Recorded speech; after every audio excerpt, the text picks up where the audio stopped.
જય મહારાજ. નયન બ્રહ્મભટ્ટ, સેવક શ્રી સંતરામ મંદિર નડિયાદ. સંતરામ મંદિરની સુપ્રસિદ્ધ Shri Santram English medium school અને શ્રી સંતરામ વિદ્યાલય ગુજરાતી માધ્યમ સ્કૂલ જે મંદિર દ્વારા સેવાકીય પ્રવૃત્તિઓ કરી રહી છે. અમને એવું જાણવામાં આવ્યું કે શાળા દ્વારા જે ગ્રુપ બનાવેલું છે પેરેન્ટ્સ માટે કે લેસન હોમવર્ક ટ્રાન્સફર કરીએ કે કંઈ વાત કરવી હોય એના માટે, એ ગ્રુપને કોઈએ હેક કર્યું છે અને ગ્રુપને હેક કર્યા બાદ એ હેકર પેરેન્ટ્સને ફોન કરે છે. ફોન કરીને એવું જણાવે છે કે અમે શાળામાંથી બોલીએ છીએ, શાળામાંથી ટીચર બોલીએ છીએ, કાં તો કોઈ અનનોનનું નામ દે છે શાળાનું, અને હવે અમે ઓનલાઈન પ્રેઝન્ટ શરૂ કરવા જઈ રહ્યા છીએ, કાં તો કોઈ બી એક બહાનું બનાવે છે અને હવે એના માટે તમારા બાળકનું નામ એડ કરીએ છીએ, હવે આપનામાં એક ઓટીપી આવશે, એ અમને આપો એટલે એડ થશે. જેવો પેરેન્ટ્સ ઓટીપી આપે છે તરત એના ખાતામાંથી બેલેન્સ જતું રહે છે. આવી અમને પેરેન્ટ્સો દ્વારા પણ ફરિયાદ મળી અને કેટલા બધા પેરેન્ટ્સોએ આવીને અમને રજૂઆત કરી કે આવી રીતના સ્કૂલના નામે આવું થઈ રહ્યું છે.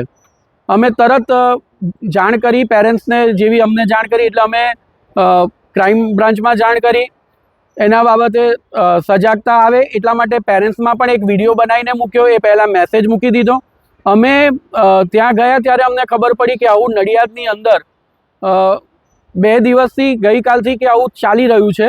અને આ સ્કૂલ માટે જ નહીં, અન્ય કોઈ ટ્યુશનોના ગ્રુપને, અન્ય કોઈ બીજા એડવાળા ગ્રુપમાં ભેગા થઈ અને ત્યાં પણ આવા મેસેજ જઈ રહ્યા છે અને કેટલાય લોકો આનો શિકાર બની રહ્યા છે.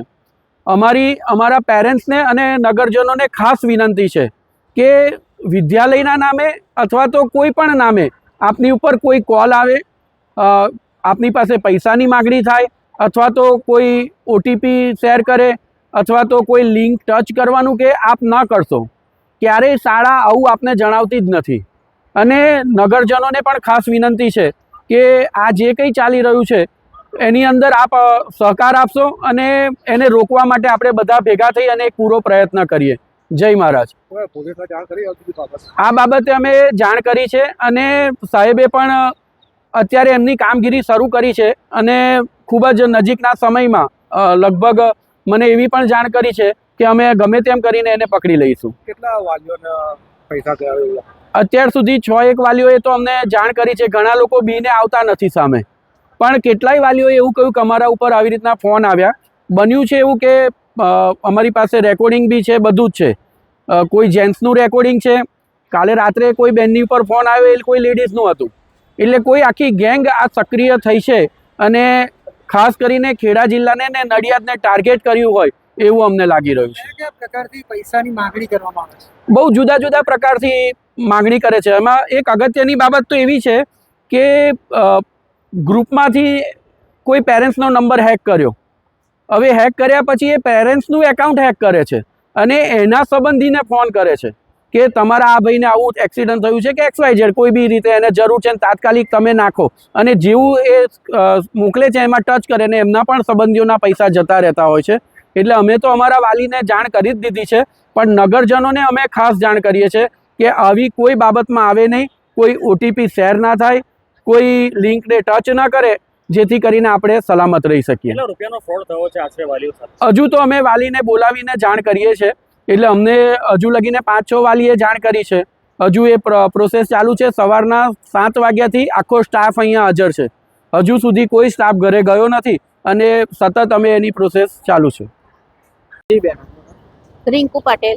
જી બેન, શું ઘટના બની છે તમારી સાથે? કેવી રીતે લાગ્યું કે તમારી સાથે ફ્રોડ થયો? એટલે સવારે હું ચાલવા જ ગયેલી ને ચાલતા ચાલતા જ મારા પર ફોન આવ્યો હતો. તો મેં એમને કહ્યું, મેં કહું મારી બહાર છું, મેં કહ્યું તમારો નંબર શું કરવો છે? ત્યાં કહે છે મારે નંબર જોઈએ, તમારો વોટ્સઅપ નંબર આપો કહે છે. તો હું બહાર જ છું, હું અમને ઘરે જાઉં એટલે તમને આપીશ મેં કહું નંબર, તમે ફોન કરજો મેં કહું મને. મેં એવું સામેથી પછી કહ્યું, પણ એમનો ફોન આવ્યો નહીં. 7:55 ફોન આવ્યો તો મારી ઉપર, પછી ફોન આવ્યો નથી. એમને તમને શું ઓળખ હતી?